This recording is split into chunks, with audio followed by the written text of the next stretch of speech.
Мурда кичине эле өзүн жеген эле бир-экиден. Быйыл Алыштан кооперативи биорганикалык өрүктөн сырткары ашкабак айдады. Айыл чарба продукциясынын бул түрү биринчи жолу эгилип сыналып жатат. Ал үчүн жалпы 15 гектар аянт бөлүнүп, жогорку сорттогу урук тандалган. Түшүм мол болуш үчүн Тажикстандан атайын кеңешчи чакырылган.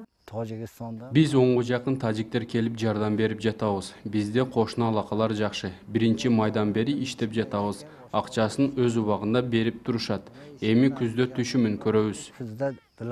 Өрүккө кошумча ашкабактын айдалышына жүйө бар. Түшүм быйыл жылдагыдан азайып, орусиялык компания биорганикалык ашкабак өндүрүүнү сунуштаган. Макулдашуу боюнча быйыл 2000 тонна түшүм жөнөтүлүшү көздөлгөн. Ар бир гектардан 100 тоннага чейин ашкабак жыйноо пландалып, 1,5 миң тоннадан ашык өндүрүш алуу күтүлүүдө. Эгерде түшүм айтылгандан да көп болсо, буйртма берген орусиялык компания баарын алууга даяр экенин билдиришкен.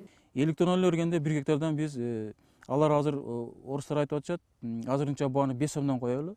Аны ошо пишкан мезгилде бак көтөрсө көтөрөбүз деп атышат да.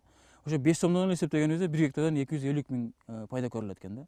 Эми бизде Баткендин шартында андай башка пайда ала турган жемиш аз да. Орусиялык компания менен түзүлгөн келишим боюнча сапаттуу ашкабак жөнөтүлсө, кийинки жылдары сатып алуунун көлөмүн ашырат. Ал үчүн техникалардын да каржылоо жагын карап жатышат. Анткени быйыл айыл чарба кооперативинде жер айдаган 2 трактору гана болбосо, ашкабактын астын жумшартып, чөбүн отоп туруучу техникалары жок. Ал жумуштар колдо жасалып жатыптыр.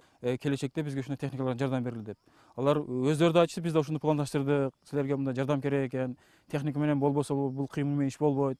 Быйыл болгону менен 15 гектар эктик быйылкы жыл. Кийинки жыл биз 100 гектарга заказ берсек, 100 гектар кантип карайсыңар деп өздөрү таң калышты да. Ошондуктан алардан карай турган болду ушу техника маселесин. Май айында айдалган ашкабак күз мезгилинде түшүмүн бере баштайт. Бирок жыйналган түшүмдү сактоого шарт жок. Өрүк кампага болгону 300 тонна гана батат. Калган 1,5 тоннадан ашык ашкабакты кайда сактайбыз деп баш катырып жатышат. Анткени түзүлгөн келишим боюнча түшүм суроо талапка жараша ар кайсы убакта экспорттолот. Кудай буйрса эми түшүмдү жакшы алабыз деп үмүттө турабыз. Эми түшүм алганда сакташ керек экен. Себеби орустар 1 эле өндүрүлгөндө алып кете албайт экен да. Ал азыр биздин эсеп боюнча жок дегенде 50 фура ашкабак болот да. Аны бир 2-3 ай сактап тура турган жер керек болот да. Буйрса быйылкы биорганикалык ашкабактар соодасы жакшы жүрө турган болсо, кийинки жылдары аймакта химикат керектелбеген, ашкабактан киреши алуучулардын саны ашчудай. Анткени эмки жылы ашкабактын аянтын кеңейтүү жагы каралууда. Алыштан биокорпоративи бул өнөктөштүктү кийинки жылдары бүт райондордун фермерлерине таркатуу ниетинде. Фируза Аскарбек кызы, Жыргалап Дижалил уулу, Ынтымак, Баткен облусу.